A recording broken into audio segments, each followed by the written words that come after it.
poll will be up for 1 minute 30 seconds, and then we'll close it. So those people who have joined just now, there is a poll up for you, and these are opinion polls, and I repeat it several times. So here what we do, we keep all the options attractive so that we force you to pick one. So last 20 more seconds, and then I'll close this poll.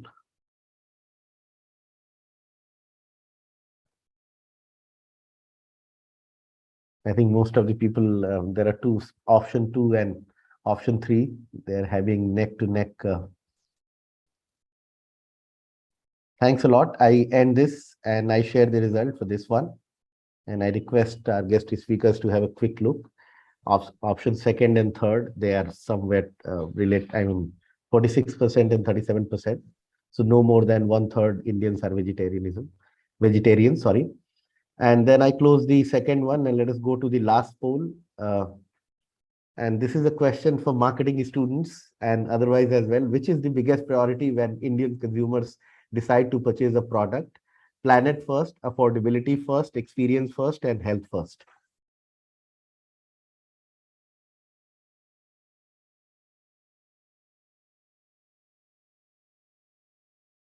It is very surprising to see that the first option, which is planet first, is not getting any. Okay, somebody has commented, and that explains a lot about everything that we do in our life. And thanks a lot for this very quick response. So I close this and I end this poll and share the result.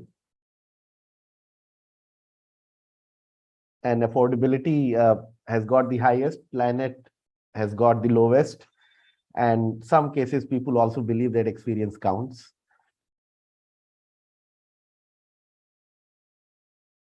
So I close this. Thank you so much.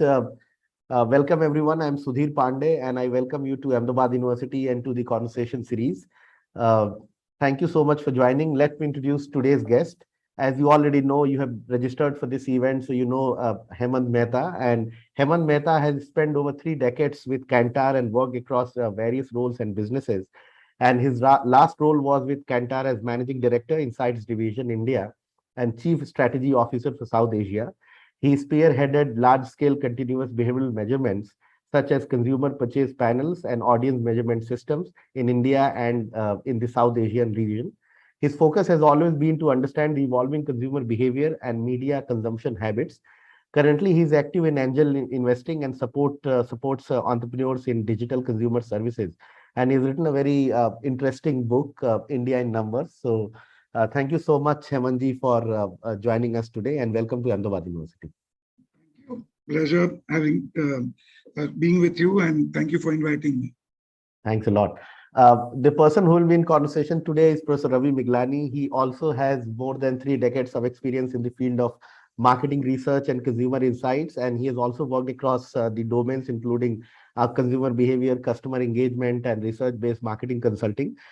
He has worked across several countries in the Middle East, North Africa, Southeast Asia before returning to India and joining Ahmedabad University. And almost all the student and everybody at Conversation Series webinar knows him very well. So there is nothing more to say. So thank you so much, sir, for doing this conversation. First time we have 2 people from market research who will be interacting and talking about consumers in India. So this is a rare opportunity for all of us. Before I hand it over to you, there are certain rules, as we all know. So everybody will be muted during the conversation, and the conversation will go somewhere around 60 to 65 minutes. And these 2 speakers will be talking to each other. In the meanwhile, I will request everybody, if you have a question, please put your questions in everybody's chat box. We'll take those questions, and then we'll come back to you at the end of the conversation somewhere around 5:05 or 5:10. So thanks a lot, and I request Professor Miglani to take it forward. Thank you, Sudhir, and welcome, Hemant, again. Thank you. Sudhir, I don't know whether your comment that 2 market researchers will be in conversation, I don't know whether that's good news or bad news, because 2 market researchers talking to each other can get very fiery at times, and we might not agree on many things. That is the nature of market research. So I don't know whether you should be happy about that, but we will try to keep it civil and insightful.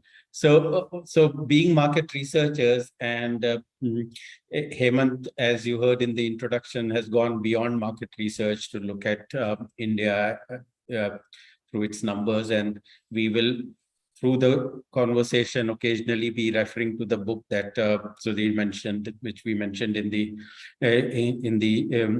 advertisement for this webinar. So that book is called India in Numbers. It's a book that looks like this, and we'll be referring to parts of the book and see what kind of insights we can draw from the data mentioned in the book. So we will largely be talking about data, but data obviously is just the raw material. So we will talk about how researchers and other insights professionals take data and then work with it and move up the value chain, so to say, because the collection, analysis, interpretation, meaning of data is where the fun lies, because data is just a commodity. Sometimes we like to compare it with, say, crude oil. When crude oil comes out of oil wells, it is useless. It is dirty. It cannot be used to run the machinery of the world, but it does run the machinery of the world after it has been refined and distributed and put in a form in which cars and other equipment can use it. So we have so much data in the world today, and in this day of social media, we produce more data every minute than used to be produced in months and years in the old days. So we're producing huge amounts of data. But having huge amounts of data, that doesn't mean that we become smarter people, because unless we do this refining and polishing and working with the data to get stories out of data, get value out of the data, get insights, which help you to take action based on the data, then data is just a raw material and we can't do much with it.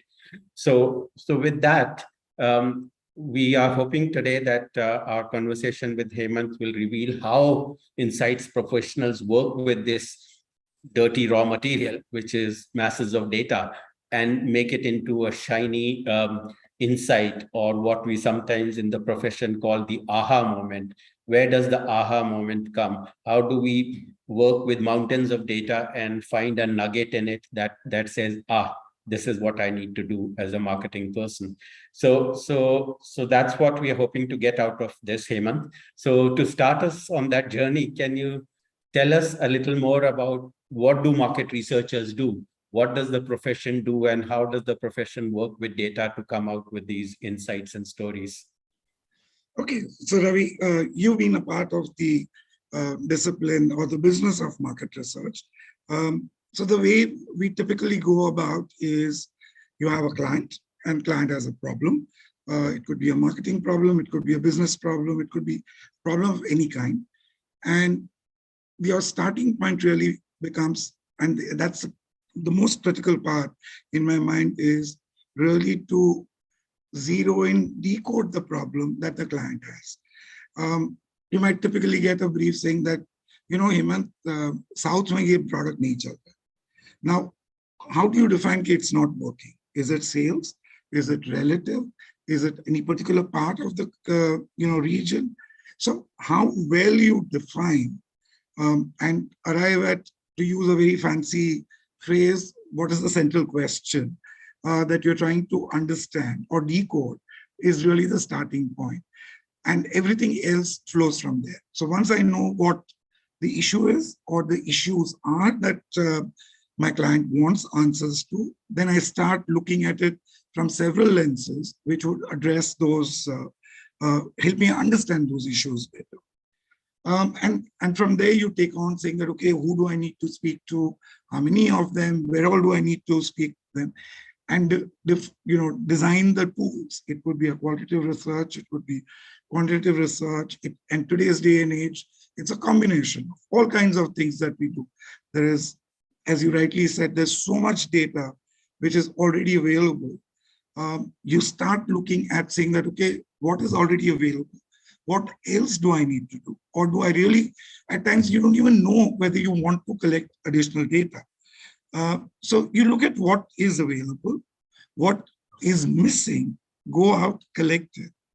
And that becomes your really the raw material. And that's where the magic starts happening.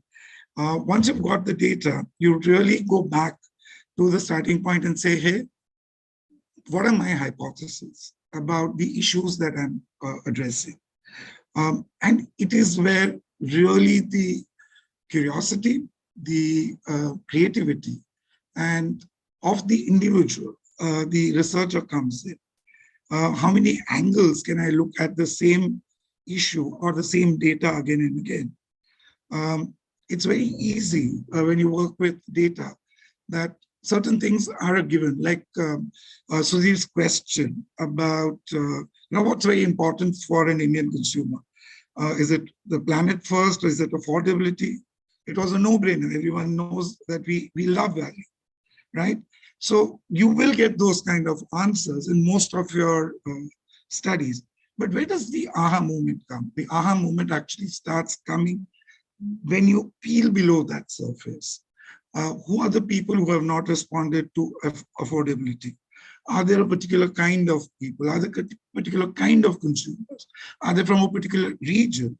And that's where you start actually understanding what differentiates a certain set of people reacting in a certain way from the overall mass.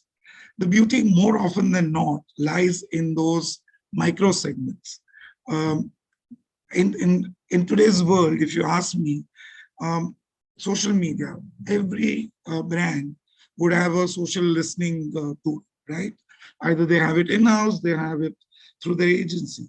But actually, the best use that you can do is, from a forward-looking perspective, is the long tail. I can give you examples of how very cleverly broadcasters use social data. So if, say, I'm a generated channel, right? And I have to produce, say, X number of shows, say daily soaps. Now, how do I make the the content relevant to my consumer? And this soaps, typically we know that they last at least for a year, if not for years, right? And it's all, if I have to produce 5 episodes a week, and I can't afford to have more than two weeks content in hand. So it gives me an opportunity to create content. And that's where they start using the social media data and the long tail to see what are the trends or, which are emerging. What is, how is the chatter around that being, increasing over a period of time? And can I be the one to ride on it? So I'm just giving this as an example of saying, how do you find value or the aha moment from the masses of data that you have? Yeah, and that's where probably one of the biggest differences or changes that have happened in the market research or data and insights industry. As you would recall, when you and I were in the early stages of our careers a few decades ago, the starting point of any inquiry used to be write a questionnaire, make 1,000 photocopies of it, go out on the street and talk to 1,000 people, and then come back and put that data into Excel sheets and start making sense of it. And now very often you don't need to do that because consumers are voluntarily sharing their data on social media and various channels. So very often, as you rightly said, we don't need to jump to, let's go collect data, because probably most of the data is already sitting somewhere and it just needs to be found and mined and polished rather than collected. So in our days, so to say, if I kind of club you into my days, in our old days, data was a precious commodity. We were starving for data and we had to go out and create data, build data, find data, collect data. The biggest change I've seen in the last 30 years or so is that data has fallen from that pedestal of being a precious resource to being a commodity which is almost free. These days, data is practically free. Consumers are voluntarily putting data out there. And even if it's not free and I have to go out and collect it, the cost of collection has gone down with online surveys and so on. I don't need to send 100 people with questionnaires in hand door to door very often. So with all of that, with data becoming so abundant and so cheap and free, what is a market researcher supposed to do? Because our lives in these old days, half of my life was spent in collecting and analyzing data. If all of that is already there, so what does a researcher do? How does a researcher add value now? I think the life of researcher hasn't changed much, if you ask me honestly. Now, the challenge is that you got plenty of data. And to make, so there's earlier we used to have an army of people who were going out and collecting the data. In many cases today, you don't need that, but you have the data scientists, because I'm getting data from so many sources. The first step is, how do I harmonize it? How do I patch it? How do I make it talk, right? That's one aspect. So there's a new, what would I say, a new form of analysts who have come into the business. But again, I wouldn't say that, I would still say that 80-85% of the projects still need a fresh round of data collection. It happens all the time. Let's keep that aside. But the fact is that the challenge and the fun, both for the researcher, like what you and I were as client service or the research people, it's the interpretation. Because suddenly you are seeing the same consumer from so many angles. It's like a kaleidoscope, right? So I'll give you an example. In the good old days, when we wanted to establish affluence, we would typically ask household income, personal income. We went to the social class, SEC or NCCS. Today, I can actually start deriving multiple ways the kind of affluence the consumer has. I'll give you an example. Say I can start making out from your cell phone, which model of cell phone you have. How old is it? So are you one of those who is upgrading? Are you in the 20 to 40,000 range phone? How much data are you using? Are you on prepaid or postpaid? If you are on postpaid, I already start getting a different profile of you. So these are very passive signals which tell me about the consumer, right? And there are several angles. I mean, from your Instagram account, or say from your LinkedIn post, what are the things which matter to you? Are you one of those who likes to talk? Are you one of those who likes to, post about your pets? I'm understanding so much more. But all this, when you are looking at it, you're moving from a finite number of 1,000 or a 2,000 sample size to now in millions, right?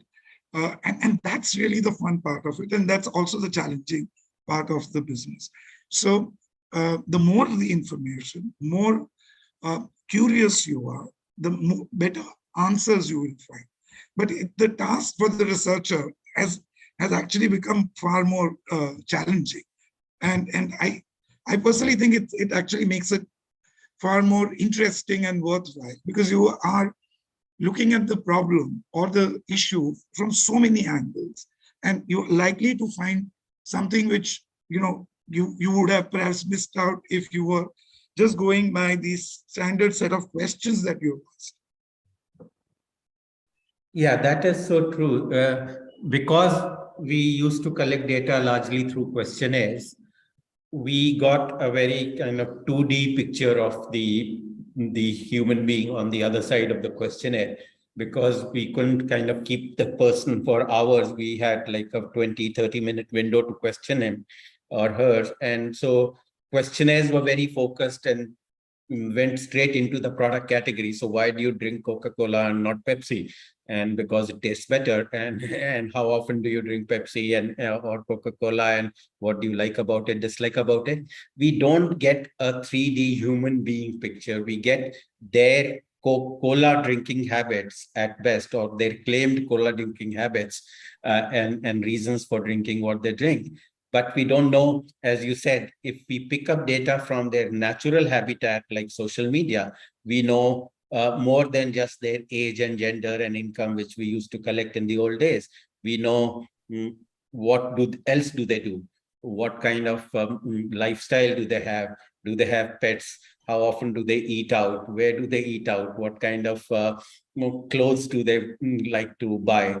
And so on, which is probably isn't directly relevant to whether they drink Coke or Pepsi, but it creates a portrait of that human being. And then as marketing or advertising people, you can connect better with that person because you know the whole person. You don't just know why they drink Coke or Pepsi.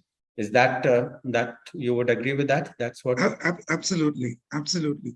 And one other change which has happened in all this is that in our time, initially, I'm saying 20 years back, Ravi, clients were very resistant to part with the data that they had. Today, the clients are very happy to share the data. A lot of, and I'm talking more from the CPG or FMCG perspective. Today, a lot of customer data is available with the clients because they are running their digital campaigns. They've got their online stores. So they have that data.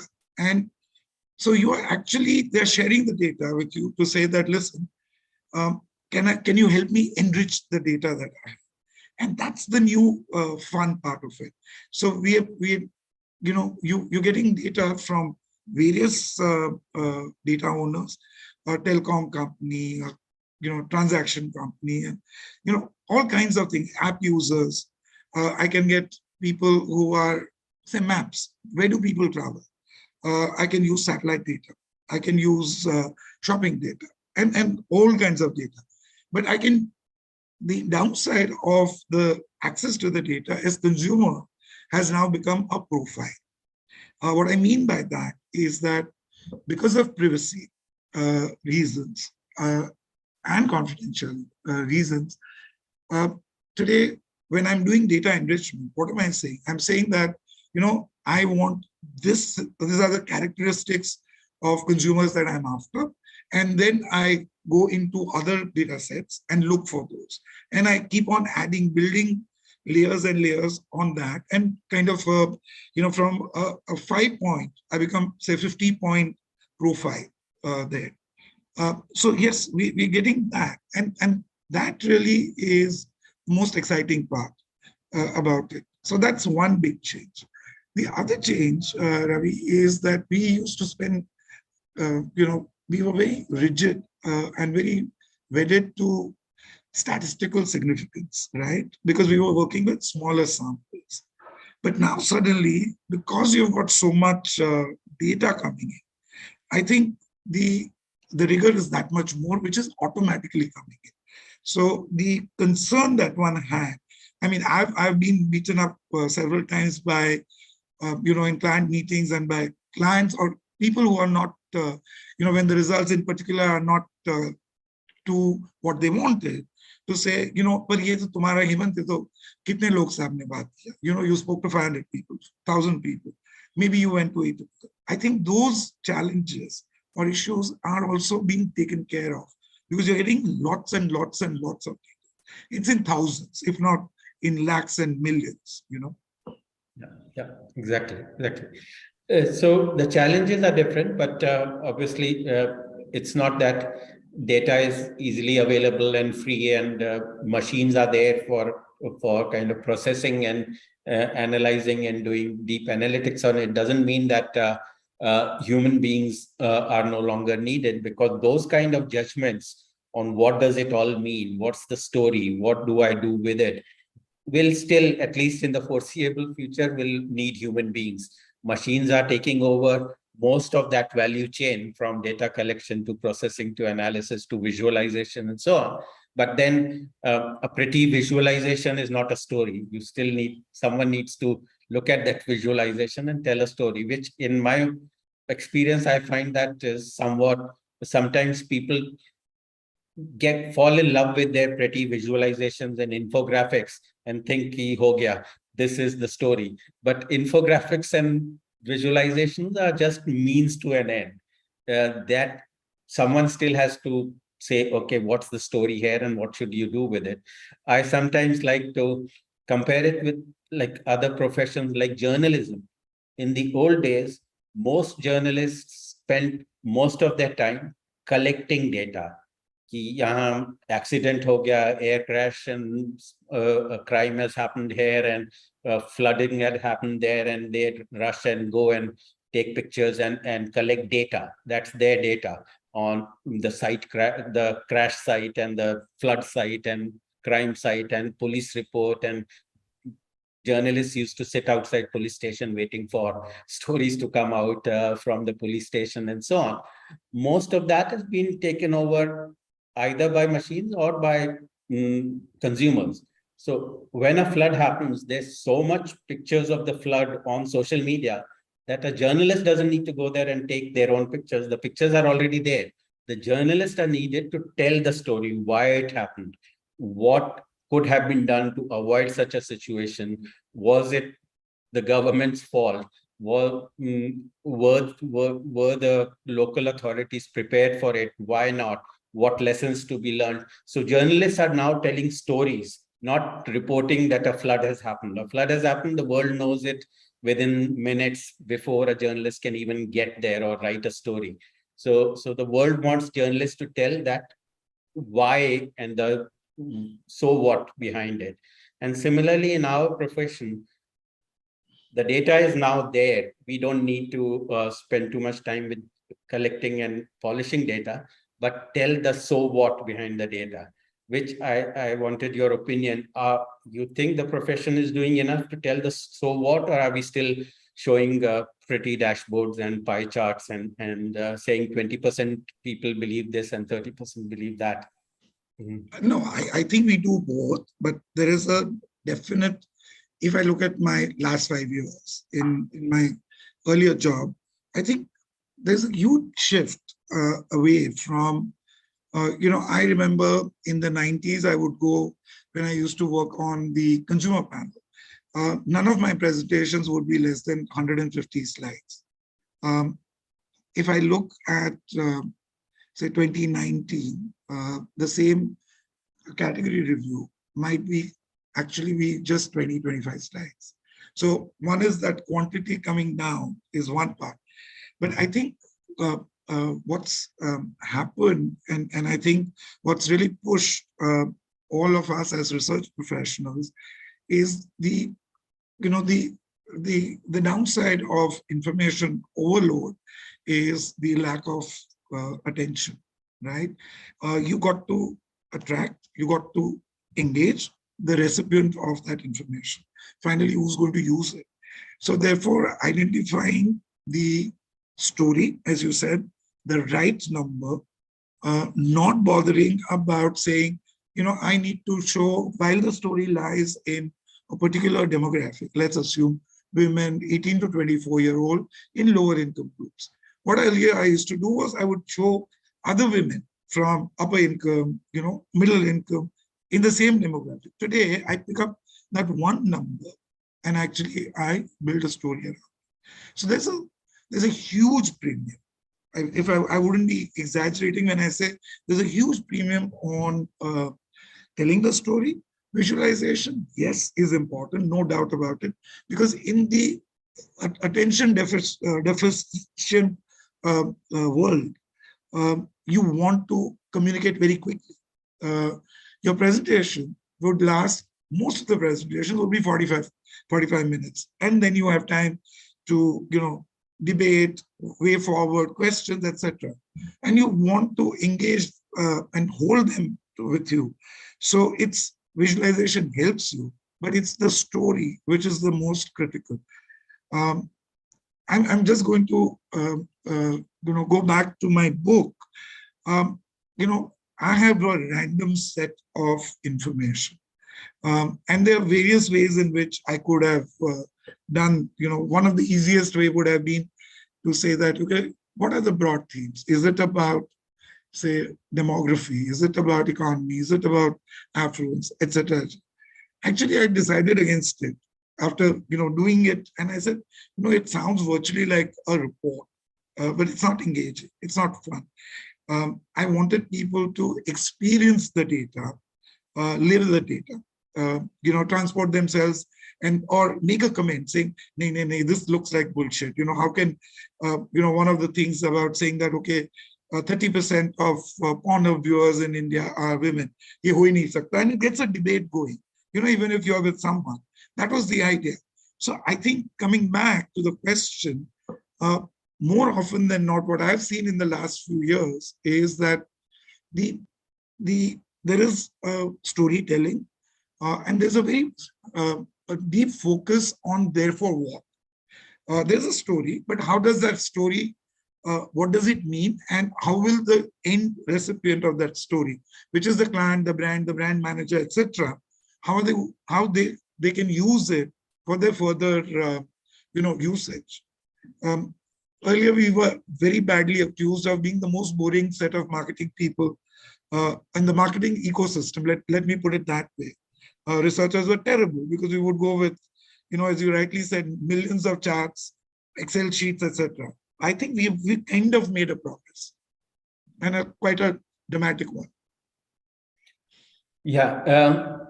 So while data is abundant and means of harnessing the data and polishing the data are now easily available, and therefore more insights professionals' time or the researchers' time is now available to draw these stories out of the data.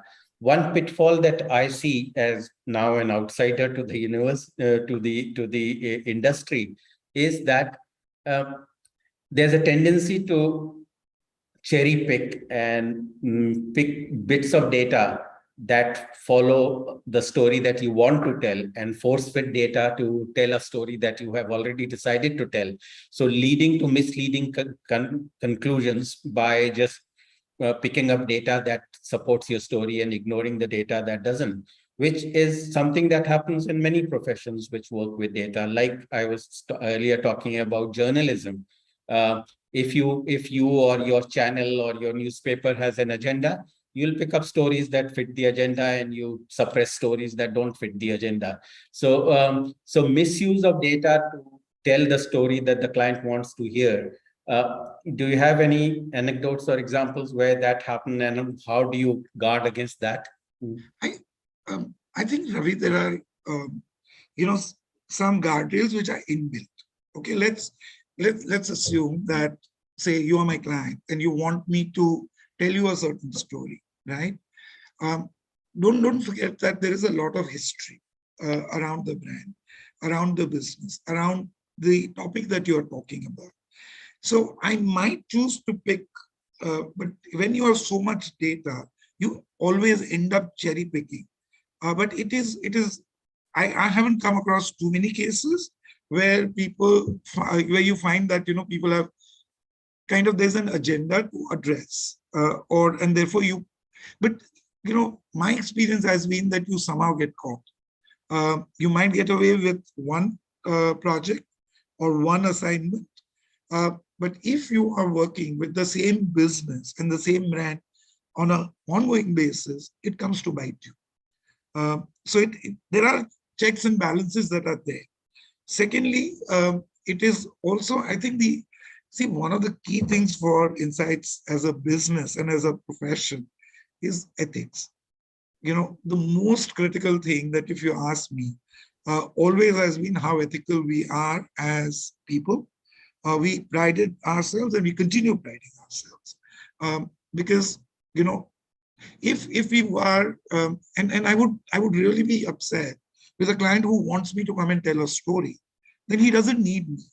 Because our role as insights and the market research has always been to be the impartial third party, the bridge between the business and the end consumer, and to carry the news from the consumer to the business. And if you as a sponsor or as a client are actually trying to corrupt that, then I think the larger fault lies with the client and less with the insights.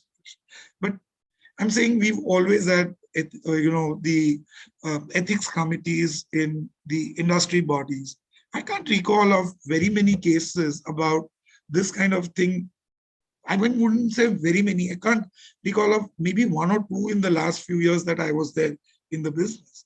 So I feel very proud, and I feel that, as an industry, as a profession, we've managed to hold on to our ethical grounds. We've not compromised on that. Despite, yes, the world has changed. There are times. One of the things that clients also have told us again and again is that time has become of great essence to me.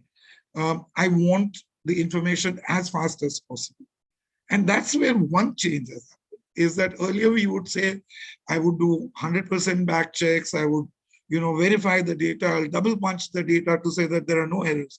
Today, clients are saying, even if you give me 70-75% right, I'm good, because I want to take decisions. So that is one change which has happened. But I don't, on ethical grounds, I don't see too many issues there. The other thing that is, yes, yeah, I would agree with that. I was being to some extent a devil's advocate to get that response from you, but I haven't seen that either. But very often, as the saying goes, don't ascribe to malice what can be attributed to incompetence. So it may not be malice or deliberate misuse of data, but incompetent use of data, which we see not just in the market research profession, but in media, for example. They pick one data and make a whole news story out of it, completely out of context. And it's just that a lot of journalists, like a lot of junior researchers, but a lot of journalists are not data journalists. This whole profession of data journalists is very new. They are now journalists who are trained data scientists and who can get to the real truth behind the data. But a lot of journalists just pick one piece from a big complicated report, pick one or two pieces and make a sensational story out of it. And I'm not just talking about market research, but as a data professional, how does one move forward from a situation where media just makes random stories out of picking numbers out of context? So the good news of the world that we live in is that each one of us is a reporter. Each one of us is a journalist. Each one of us is a content creator. So the good news is that if I am, say, a bad apple in the, say, journalism, there are 100 people against, who will have a diametrically opposite point of view and who will expose me. I think that, it's kind of a natural checks and balances which are coming in. Yes, if I'm on say I'm on a television channel, the kind of eyeballs that I will get, I might not get the same as an individual. But the good news is that there are 100 like me who will go after that. So there is a, as a society, I think what is really, what's interesting for me is that from being a very passive, citizens, suddenly we seem to have found a voice. It might not be, say, running out in the street and protesting, but I have a point of view which I will sign a petition, I will post something, I will circulate it. I mean, there are, I'll give you one example. I don't know whether you've seen this. This happened 2-3 days back. Founder and CEO of one of the men's product, beauty products company made a post on LinkedIn about how in your early stages of your career, you need to be only focused on working, even if it means working 18 hours a day. And even on LinkedIn, it was a post on LinkedIn. It got picked up. It got carried in mainstream journal, the newspapers. And look at the pressure. The gentleman quit LinkedIn the next day and apologized. He not only paid by moving out, but his parents got, were targeted, attacked, said, what kind of a son have you got, etc. Is a slave driver. So I'm saying that the system today has got, inbuilt checks and balances to a certain extent. where the narrative, I can't lead the narrative that I want. I get caught up. I might be able to do it for one, two, a few times, but the there's so many people who are watching me and what I do, and people just pick up, and that's the beauty of the world that we live in. Yeah, which is, I think, a good message, and maybe we talk a little more about that because we have a lot of students in our audience today. And I think very often people get carried away by, oh, I saw this on WhatsApp, so this has to be true. We as a culture somehow seem to have inordinate amount of respect for the printed word, that if it's written in a report, in a newspaper, on a TV channel, even in a WhatsApp forward, it must be true. And we know what that leads to, all of that chaos in the last few years of misinformation on WhatsApp kind of channels, which people blindly believe because, yeah, it's written, it must be. So that culture of being cynical almost, or being critical, or being cautious before you run with, oh, this has happened, or this is 80% of the people believe this. Where is that 80% come from? Who collected that data? Which 80% is this? So being critical and not taking data at face value and digging into it till you are convinced that this data makes sense before you share it with anyone else. I think that discipline is there in the market research industry, but it's not there in the wider world. And any advice to young people on how to spot fake news, so to say, how to spot the silly forwards that come on with WhatsApp?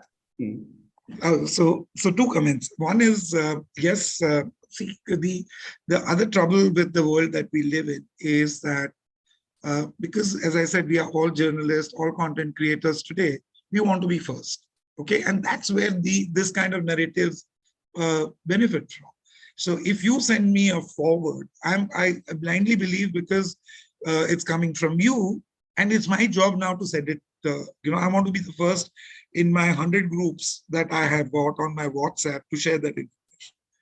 So that's the one of the challenges that we live in. But yes, I'm saying that I do believe in the power of good, overcoming the fake news or the whatever else is being circulated. But the other is pause, look at it, and don't be in a rush to. It's not a game that you want to win, where you want to be first. But look at that. You've got various ways and means today to validate that. Right from, going back to the example of, say, some disaster somewhere, something has happened. You've got so many possible ways of validating that, right? I'm saying that going back in the pandemic, early stages of pandemic, the amount of forwards that I got about what I should be drinking, what I should be eating. Literally, I thought that I'm just going to be one Ayurveda. My body is going to be only full of herbs and stuff. But I actually, initially, I was in panic. But over a period of time, I said, okay, let me go and check. One of the advantages is that I got Google, I got all kinds of things to understand whether I should have this, what is being told to me or not, to consume. So pause, look at it. The fact checkers are there. Look at the different angles, different sources, and you will know what's happening. That's all that I can say. Yeah. So this was a very, very good, in my opinion, a very good overview on what is done with data by data professionals like you, and how data becomes an insight and a story and aids decisions rather than just be nice to know. So what I suggest we do in the next few minutes of our conversation is so this book, as some of you might have seen, I'll just flip through some pages. So this book has like little factoids, little so many people do this, or 36 crore people so these are facts, these are little data, all from reliable sources, and the book has all the sources at the end of the book. So these are factoids, but let's play kind of a game where I'll throw some of these data back at you. It's your data, but I'll throw it back at you and see how you would look for the story behind the data rather than just the data. So one of the facts I noticed early on in the book was Parle-G is the #1 FMCG or consumer product brand in the country. So Parle-G being those glucose biscuits, which I think is a fact everyone knows. So we didn't probably need to know that this data.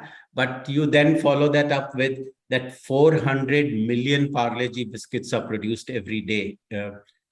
So as a consumer, how do I comprehend that number? 400 million Parle-G biscuits are made every day, and how does that help me?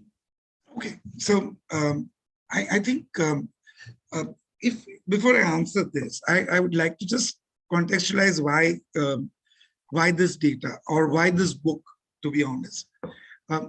So we know, I mean, most of you talk about India and you talk about, we all say that, oh, it's a fast growing market, 1.3 billion people, blah, blah, blah.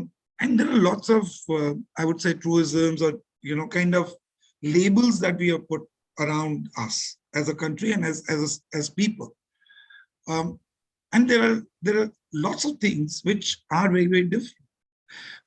So I started on, even before the idea about converting into a book came, was really sitting back during the time of pandemic, bound at home, didn't have much to do, to say, it just triggered a thought saying that, listen, clients have asked me so many questions where I've gone and said only one thing, yaar, ye data nahi. Okay, ye nahi milta. I don't know, you won't find this data for India. And so I spent about a week actually sitting and writing all those questions which I thought there were no answers. Okay, so I got about I think over 1,000 such data points and questions. So and it turned into kind of a brainstorming with friends and colleagues to say, "Acha, ye nahi milega to aur kya kar sakte hain? What other data would you like to have?" and so on and so forth. And that really actually when I heard people talk about the kind of things that they wanted and questioning them, why you want that? That's really where the story started coming out. And saying that, I'm not looking at example of Parle-G as to, it's a nice to know information that it's the #1 FMCG brand, but I want to know why is it? I want to understand, and can I use it as a surrogate for something? And that's really the idea behind the book. So coming back to your question, why Parle-G? Why is it #1 brand? It's not because of 4 million biscuits being produced every day. But there's another aspect to it, is if you look at the number of people who consume it, number of people who buy it, okay? And you do, in my Canada days, we used to work out what we used to call as the brand footprint. And Parle-G's footprint used to be in billions, okay? And how do we measure that? How many households are buying and how often do they buy? And what does it tell you? It's a product which is truly Indian. It cuts across every, region. There is no regional bias. There is no income differentiation, no caste, no creed. So it's one of that. The other thing which was very interesting for me, I went back and started, looking at, over a period of time, how has it evolved?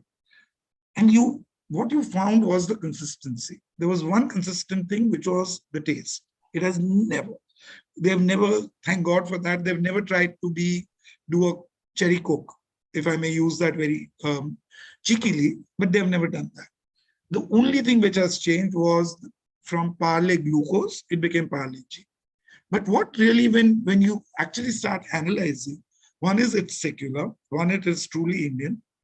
The other interesting bit as marketing students, if you see, is besides the flavor, they have stuck on so religiously to the price point. They've never moved. A 2 rupee, a 5 rupee pack has always been that. But what they've done interestingly, which we don't know, as most of us as consumers don't know, is they've actually played around with the weight. The size of the biscuit or cookie has changed.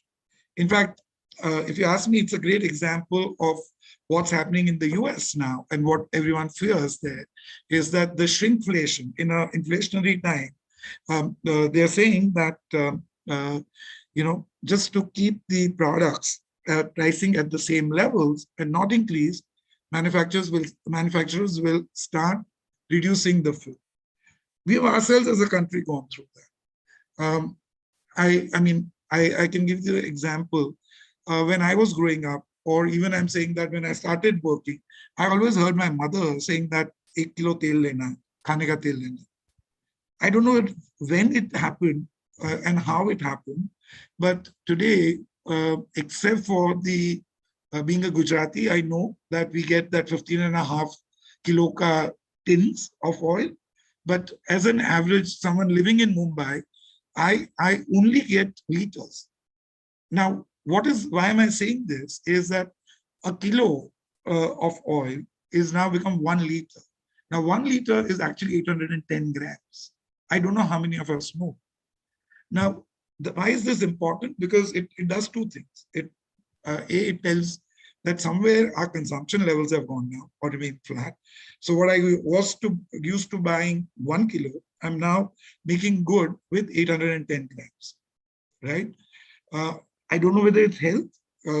We often like to say it's because of health. Actually, it's driven by, in my mind, majorly by business, by marketing, which has dropped the pack size, right? So that's how I've chosen some of the stories behind this is really that. Why, what do they represent? The fact and how you can use it as a surrogate for something else. Yeah, thank you. That is a very interesting observation, which I think a lot of laymen, a lot of common people won't know how to keep the price point the same. Parle G, the 5 rupee pack is still 5 rupee pack, but the grammage has reduced, and which, if it happens slowly over a few years, you don't notice. If they had one fine day reduced it by 25% in the grammage, people would notice. But if you reduce a few grams every year over a few years, you don't notice. And the oil example of selling it by liter rather than by kilo, and therefore selling you less amount of oil and charging the same price. And that, I think you are right on the oil thing. In my observation as well, is that we go by, so I bought a 1 liter bottle of oil, and I know that 1 liter bottle of oil should last me 15 days. 1 kilo used to last me 15 days. Now I make 1 liter last 15 days because I'm used to a bottle lasting 15 days. I don't weigh it every time I use it. And therefore you can get away with these kinds of decisions. So would that, again, coming back to the ethics of it, how do we justify that? Would you say it is ethical that a brand drops its weight and keeping the price the same? Is that an ethical way to market? Well, as long as they tell you, there's nothing wrong in my mind to say that I'm sticking to the 5 rupee pack and I'm giving you less grams. The interesting bit is, and that's the tussle in my mind, is that consumers are so wedded to the price point. And the example that you gave of saying that the bottle of oil has to last for that whole month, I'll make it stretch, right? It's the same struggle which the brand has. Brand is saying that I can't afford to move from 5 rupees to 6 rupees, because it's not just the consumer who's going to push back, it's the trade also which is going to push back, because the coinage, the change to be given, etc. I mean, there are several issues that are linked to that. So my point is that if you are, I mean, today most of the brands, and I would say 70-80% of the brands are very transparent about the packaging, what it is. In fact, on on e-commerce now, it is even gone beyond, where on Amazon, for instance, it will tell you that this is a 300 rupee pack, and it translates into 100 rupees for 100 grams, and therefore I can mentally say it's 1,000 rupees a kilo, right? So I think I think it is as long as you're informing, you might not scream from rooftops. Nobody wants to do that. Perhaps brand doesn't want to do that, but brands are saying, they are, because the consumer is so wedded to that price point. I don't have a choice as a business but to say that I will have to drop. I mean, chips as a category, if you see, over a period of time, the one packet of that chips, which was whatever, 10 rupees, 20 rupees, the number of chips has actually gone down, and the hydrogen in the pack has only gone up. And we all know, but we still don't want to say that, okay, I'll go buy a packet of chips, where I can say that I want to have a kilo, because my consumption, and somewhere we always say that, okay, I'll rationalize my consumption. Yeah. So some of the most interesting things I found in your book is how simple data can help to bust myths. And we have stereotypes as consumers, as human beings. We have stereotypes, and those are kind of built over the years, partly through our personal experience, partly through media. And for example, just to pick up on one of my favorite bits of information, the stereotype that most people have, and so I am a Punjabi by birth, and the stereotype is that Punjabis are always eating chicken, that chicken tikka and butter chicken and all that, because the restaurant business and the media have made a big deal out of how Punjabi it is to eat tandoori chicken and chicken tikka. Punjab is one of the highest vegetarian states in the country. 75% of people living in Punjab are vegetarian, which is higher than the number of vegetarian or proportion of vegetarians living in Gujarat. But the myth, the stereotype is that Gujarat is a very vegetarian state and Punjab is a very chicken-eating state. But more vegetarian as a proportion in Punjab than Gujarat.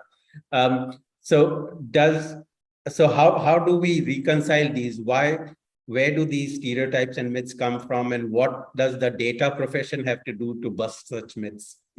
I think the stereotypes to a very large extent are, and specifically in this example, if you ask me, is a lot to do with two. You took one side of that, which is the hospitality or the restaurant business. The other, what you forgot or you didn't mention, is Bollywood, which has kind of glorified and kind of brought a Punjabi into each one of us. A Gujarati is also a lot Punjabi today. If I look at, just as an example, I mean, growing up, I never knew what paneer was there. I mean, paneer was not something that we used to eat. It's just when you started, when I went out to study, etc., that's when I started. I got a taste of paneer. But today, paneer is extremely an important and a basic part. I don't think any Gujarati today thinks twice about paneer. So it's normal. It's there in all our weddings, in all whatever preparations that we do. But it is actually a supplant, right? It has come into the thing. And that's really what is happening with the stereotypes. A lot of them, they're moving, they creep in so, so many traditions from Punjab or North have gone into South. So for instance, I give you example of paneer. The other is the wedding ceremonies, the sangeets and, all that, which are not happening in some parts or some communities, they have gone. And actually, if you look at the data in point that you're talking about, it's actually very logical. Punjab is the third highest number of vegetarians proportion-wise in the country. Rajasthan being first, Haryana being second, and then comes Punjab, and then fifth or sixth is Gujarat, actually. Now, what is one is you can attribute it to a very strong religious reason, Sikhism, etc., which has been the driving force behind being a vegetarian. And the other interesting bit in my mind is, if you look at it, these states, Punjab and Haryana in particular, are very strong on milk and milk diet. And there's a very very strong belief, I don't know whether right or wrong, that milk protein and meat protein don't go hand in hand. A lot of times you find people who eat or serve meat at home will not serve milk or milk products on the same meal. So there are things around this which drive the behavior. There are opportunities that you can use. If you knew this fact about 75% of Punjab is vegetarian, if you are in a food and beverage business, you've got several new opportunities there to build your offer.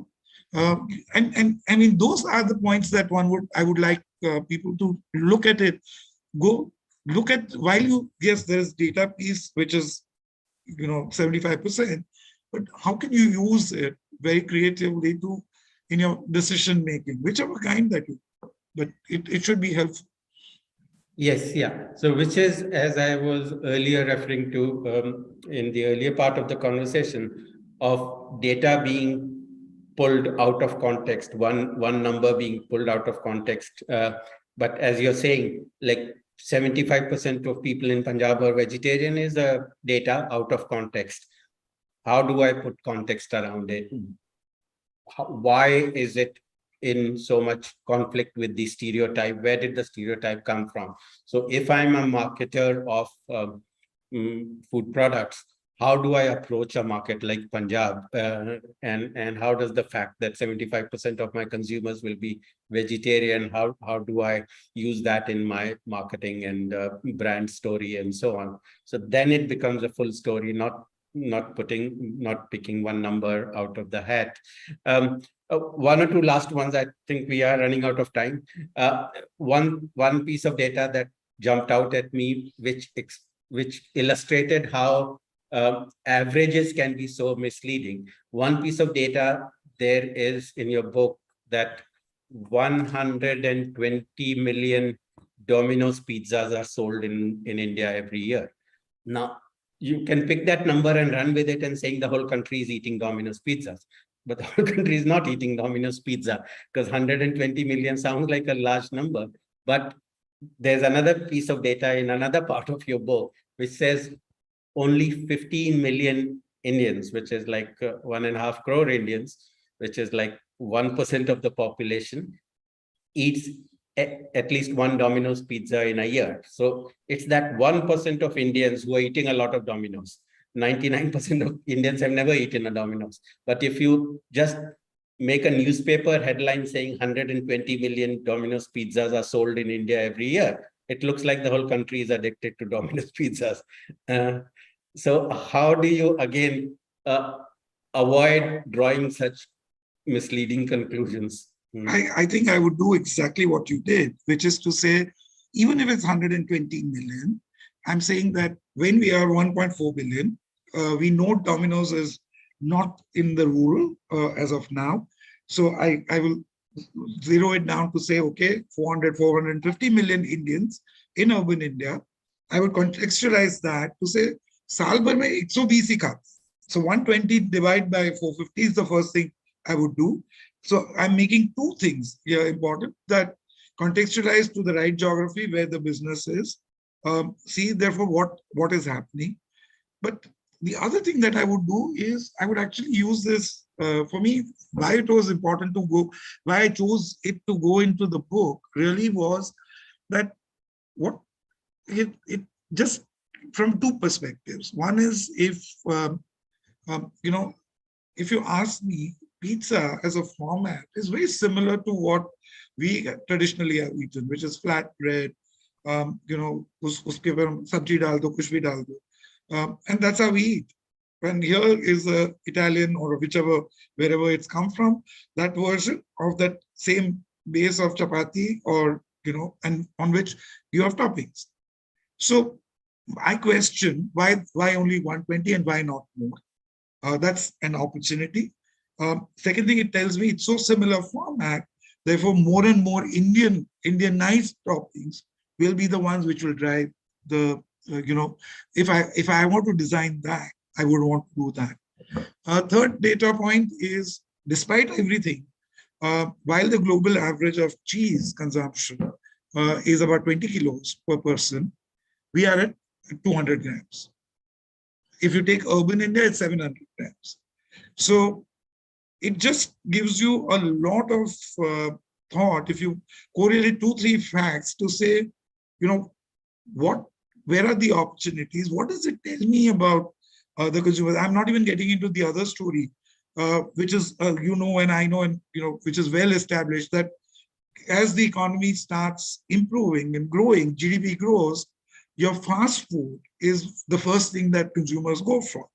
If the people start moving away from vegetarian to non-vegetarian, and then you come to a stage where you're very evolved as a society, and then again you go into veganism and, whichever way the plant-based kind of comes in. That's the other point that Sudhir's, survey had, saying that is vegetarianism linked to being affluent? It is very much, at least in our context, if you look at it. So I'm saying, look at the data, look at what it means, and then, get the context around it. Perfect. Okay, so I'll close with one last gem of a fact from your book, and then we'll let the audience ask you questions, and we can continue the discussion through those questions. Last gem of information, which completely baffled me. 48% of the world's whiskey is sold in India. That's like half of world's whiskey is sold in India. Again, I live in Ahmedabad, so there's no whiskey drinkers around me, obviously. So maybe partly because of that, I was surprised. So is there a context behind this number? Actually, there's very, very good context. If you look at the, and this is a huge survey, okay, done by the Government of India, National Family Health Survey. The latest round, which happened during pandemic, it took couple of years, but so bulk of it was during pandemic, when there were liquor shops were not open, and people were not allowed, going out was restricted. But even that, it tells that amongst adult men, there's 30% of them are alcohol drinkers. Okay, now that population translates into 500 million such consumers. So is it any surprise, therefore, that, half of the world's whiskey is drunk by us? I don't think so. I'll give you some other context. If you look at it, we consume about 1.6 billion liters of whiskey, okay, in India. You divide that by 500 million men. I'm assuming women are not whiskey drinkers. It actually comes down to very low consumption. We have a drink, a 60 ml drink twice a week amongst men. So yes, we do. There's a key difference. Ours is not, when people talk of whiskey elsewhere in the world, people think of it as a malt. Ours is a molasses base. But yes, there is the interesting bit is that we do love our whiskey. We are the largest consuming nation in the world. US comes after us. And surprise, surprise, France is number 3. Now, when you look at this data, people believe France is a wine drinking nation. Actually, is the 3rd largest whiskey market. UK is nowhere in the list, followed by Japan, which is 4th largest whiskey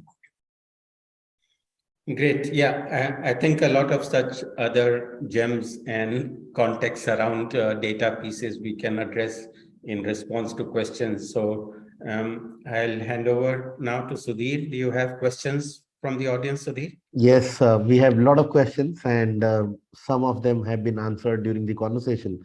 But I would like to invite Professor Jinal Parikh to ask a question.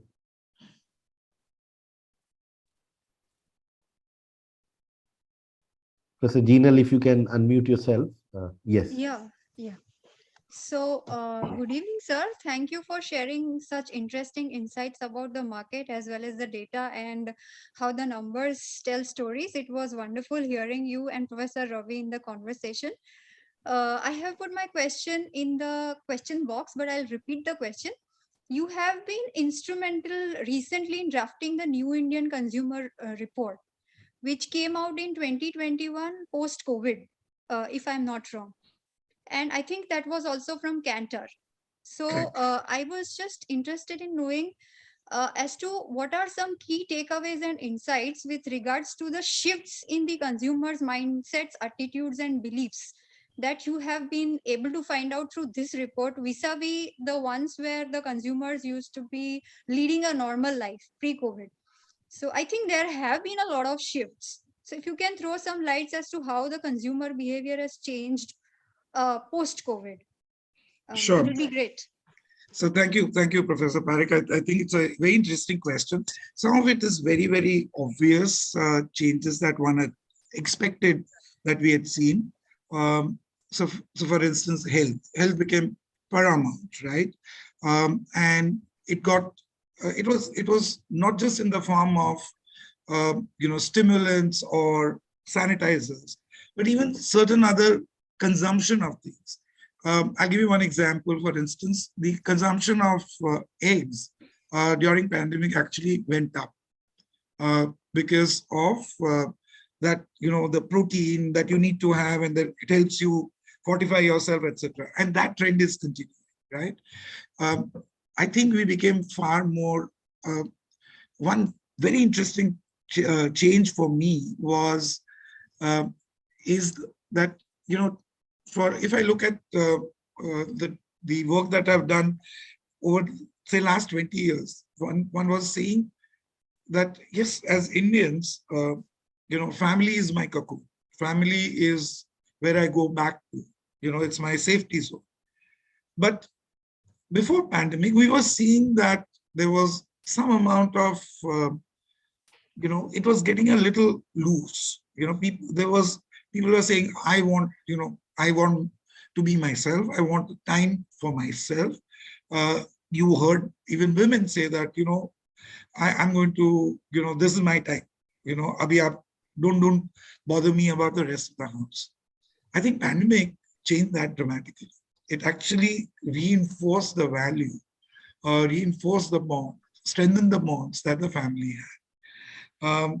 Third thing is, I think a lot of it, actually, the whole nuclearization of families that one was seeing, I think it's gone for a toss. And for two reasons. One is not just because I suddenly realized that being with my mother or my parents is very important, but I think it's also the situation on, say, from learning or from working perspective, when it became evident to me as a individual that I could do it from anywhere, and the institutions are going to support me, it just became so much easier for me to work from anywhere or learn from anywhere. Secondly, the economic reason, because it's so much cheaper being at home rather than me renting out or buying a place or having a separate. So these are other things. What has really changed is which was a short-term thing which happened was that the whole idea of working out, meditating. I think somewhere we did it during that severe phases of the pandemic, and that has kind of gone. So the health orientation has gone down quite a bit, is what I see happening. So these are some of the things that one has seen. But to me, the most interesting is this whole going back to the family and that becoming an even stronger unit or bonding than before, I think is the biggest one that I'm seeing. Thank you very much. You're welcome. Yeah, I can see Mohit Gupta, our CDC director, would like to ask a question. Hi, Hemant. Good to hear you, and some wonderful nuggets coming from you and Ravi. Now, I mean, as we have been talking in the past also, uh, there are a lot of listeners here who are marketing students or who want to see themselves making a career in marketing. But you will agree that somehow sales and research is losing a flavor in the market or with the kids. So, what are the two, three things that you would recommend for the young students listening to us today for a successful career in the space of marketing? You yourself having spent almost entire life in the research and marketing. So I don't have the credentials to really give advice, but I'll just tell Mohit that believe you me, the one thing that I would always, as part of the business schools or anywhere today, why is it that we all undergo internships, most of the summer internships or winter internships? What do they end up? It is to understand the market, understand the consumer. And what you end up actually doing is nothing but research during that time. You might do some formal, some informal, but so if you want really to make a career, whichever kind, I'm saying in a broad ecosystem of marketing or marketing services, or whichever way you want to label it, have a stint. Have a stint in research, in some, I'm not saying market research.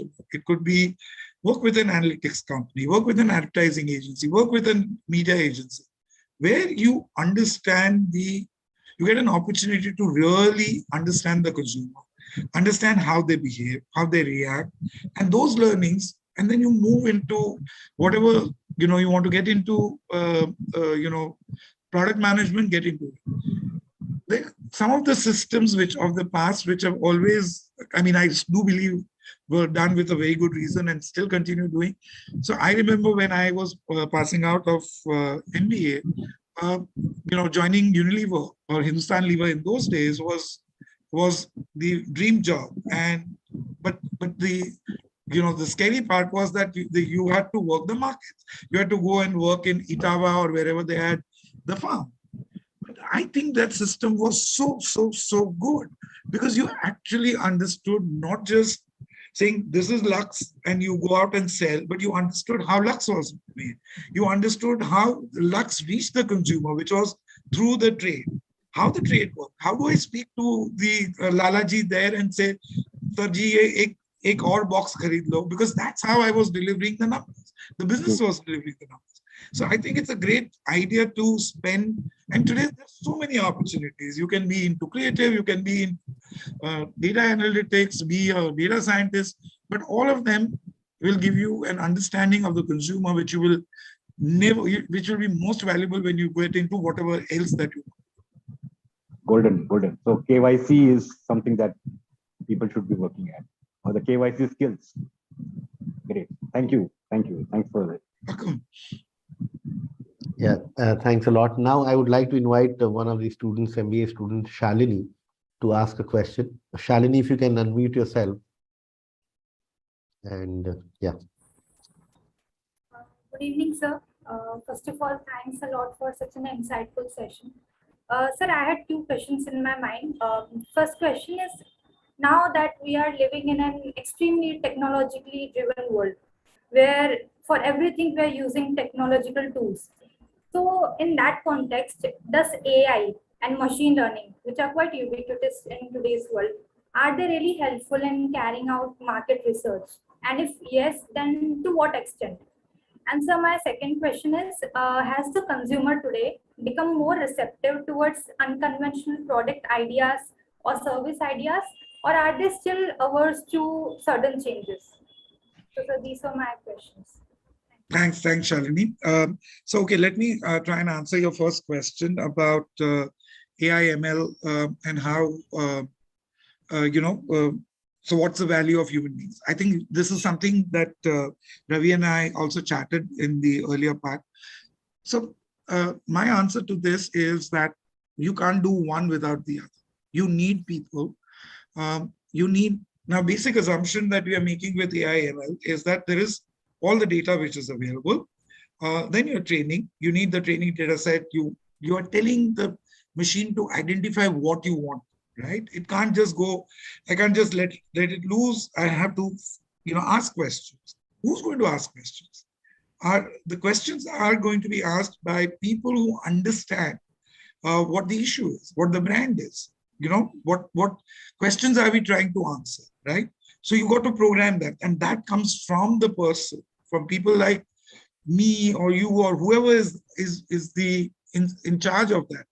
So you need to set hypotheses also, which the machine is going to chase. You need people. That's number one. So in my mind, at both the stages of beginning and end is machine will generate X amount of patterns for you, right? It will say, this is what I'm seeing.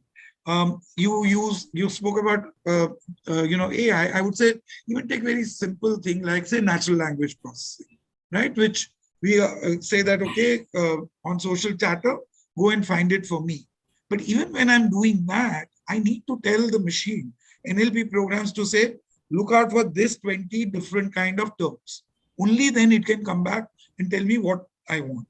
So the role of human being is not going to go away. It is going to be easier for him or her, but it is very, very critical. I'm going back to a study which was published. I don't remember who study it was. I think it was Adobe or Salesforce, one of those respected studies which showed that the only change that people foresee with the AI ML is that they're saying that some jobs might become machine will take over. But the good news at that point, I was very happy because I said, okay, they're saying that researchers or analysts ka job rehne wala. So that was one comforting factor. So I think that was your first question. Shalini, what was your second question? So my second question was, has the consumer today become receptive towards unconventional product ideas, or are they still averse to sudden changes? I think it's both. Okay, so we spoke about Parle-G as an example. Now, certain things which are my staple, which are it's very hard for me to move away, right? But on the other hand, let's take the example of, who would have ever thought that onion shampoo will be something that, people in India would love. Nobody ever thought, right? Till Mama came, Mama spoke about onion shampoo, and it's become a big, big category. It tells you that consumers, if you give right logic, are willing to experiment. But I don't know whether can it replace a Dove, or will it become, I don't know how many years it will take. And I don't know how long the trend of using the onion shampoo is going to continue, but that's a different issue. So I'm saying people are open if you have a solution which is authentic enough for me as a consumer, where it resonates with me, and I do believe that it can. Finally, I buy products and services to solve a problem, to ease my life, improve my life. Right? This is a basic reason why you and I go and shop, or we subscribe to something. So if there is something different, why not? I mean, let's take the example of recent data, 2-3 days back. Why is UPI so popular?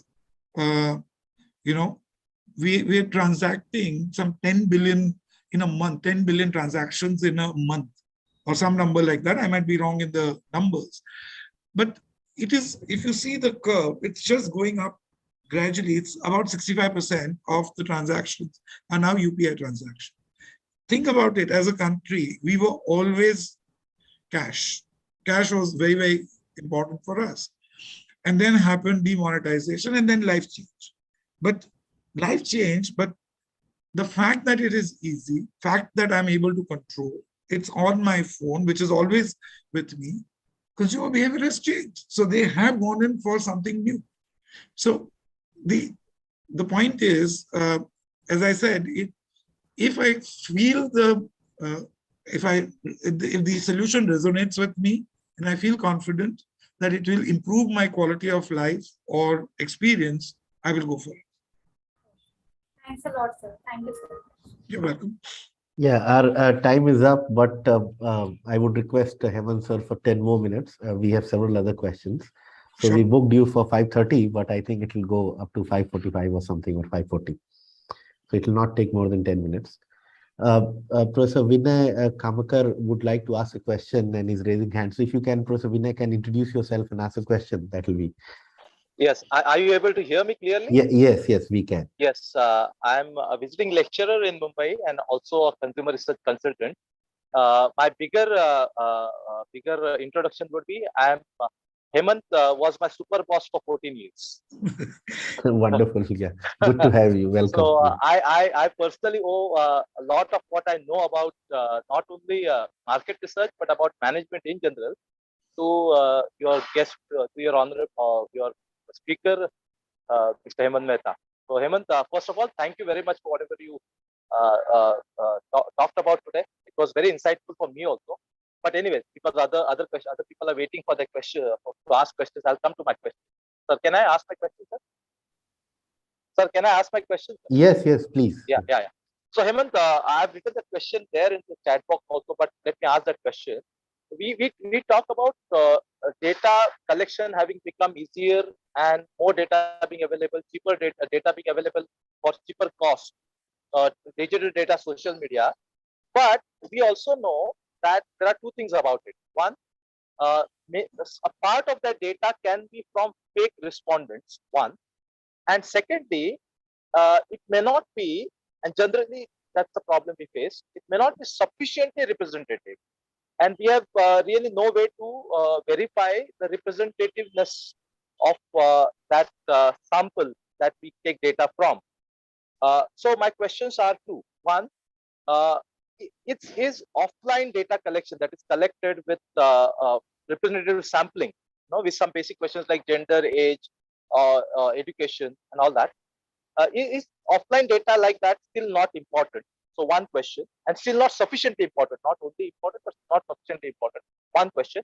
And second data, should businesses, the ultimate users of any data analysis or insight, should businesses not be careful while basing their decisions on data analysis done with social media stroke digital data? So these are my two questions. Thank you very much for your time. Thank you very much for allowing me to ask questions, sir. Thank you. Thanks, Vinay. So number one, the first question about offline data collection, I certainly, that there are two parts to it. One is, by no means one is saying that, knock, knock, right hand rule, all that is immaterial. When we talk about, or what Ravi and I was speaking about earlier, was that there is so much other data where we are not asking questions. We are scraping or taking the permission from the respondents and using what they are posting, what they are, their life, that data. There is behavior data coming from, say, telecom or finance or whatever. So the behavior data is available. But the challenge is, if you ask me about primary research, doing offline and online, I think challenges are similar. In the offline world, we always worry about saying, while I have asked this person to go to a certain part of the city, has the fieldwork happened there? I do checks and balances. But where digital data helps us, primary digital data collection helps us, is to circumvent some of the problems. Say, for instance, I don't get access to upmarket consumers. I don't get access to gated communities. I am not able to reach out to men who are working or students who are studying. So this is where some of those challenges get addressed. But yes, I do, if I go offline, I don't get these guys. I go online, my chances So that's number one. So I don't think, I personally don't believe that if someone says that, we will do, there will be no role for primary data collection, I would say, I don't think so, but I'd love to be proved wrong. So that's one. The second point about should the businesses base their decisions on, analysis of social media? Why not? Because if you are looking at masses, okay, just to give you an example, say a typical Facebook has about 400 million consumers in India. Facebook gives you 2% of those consumers' data in your social listening, right? So 2% is still 8 million, right? Twitter has got 23 million and gives you all. So I'm saying when you start aggregating that data, it's huge, right? But you also need to be cognizant of that if, say, for instance, I'm a product which is addressing housewives of, say, middle income, low and middle income, I will never want to do only social data. Reason because they're not on social media. Even if they are on social media, they have private profiles. They are active on Facebook, but because of whatever reasons, you will never get that access. Very few of them will be open, who will keep their profiles open, and therefore the data comes in your social listening. So I wouldn't do that. So I have to exercise. I have to be aware of what the constraints are. If I'm, what kind of TG that I'm talking about, which geographies I'm looking at. So I think those decisions, those basics have to be taken, and then you decide whether this is the right way of building. But otherwise, the strength is in numbers. You're getting representation from wherever you are able to slice and dice the data. You can do micro data. I can look at, certain zip codes if I want to understand. I can go down that level. Yeah, thank you. You are, like always, you have been most insightful again. Thank you. Thank you, Vinay. Now, last couple of questions. So I would like to invite Shweta, MBA student, to ask the question. Shweta, if you can unmute yourself. Yes, sir. Good evening, sir. So my question is, what is your opinion regarding the Indian consumers? Like, what according to you is a key factor in driving their opinions? Good evening, Shweta. Can you just elaborate driving their opinions of what? Like driving their mindset. As we had a poll in just beginning of the meeting, we had 3 polls. So what according to you is the key factor in driving those mindset of the Indian consumers? So number one is there is no one, one Indian consumer. There are many Indias within India. Shweta, I'll just give you, not just my theory, but how businesses are recognizing that. If you look at Unilever, the CEO and Sanjeev Mehta launched a program called Winning in Many Indias, WIMI. It's called internally, WIMI. Yes, sir. Yes, now, sir. it just tells you one simple thing, is that there is no one Indian, there is no one India. There are many India. Okay, that's one example. Second example is for even within cities today, it's the age of micro-marketing. With digital in particular, it's become so easy for me to, target a particular geography. Go and look at MMA, which is the Mobile Marketing Association, case studies about how location-based targeting you are able to do.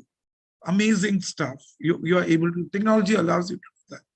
So without, repeating myself, Shwetan, there is no one,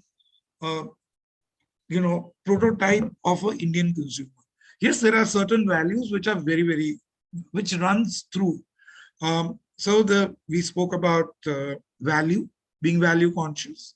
We know about family, being all about family is very, bonds are very strong.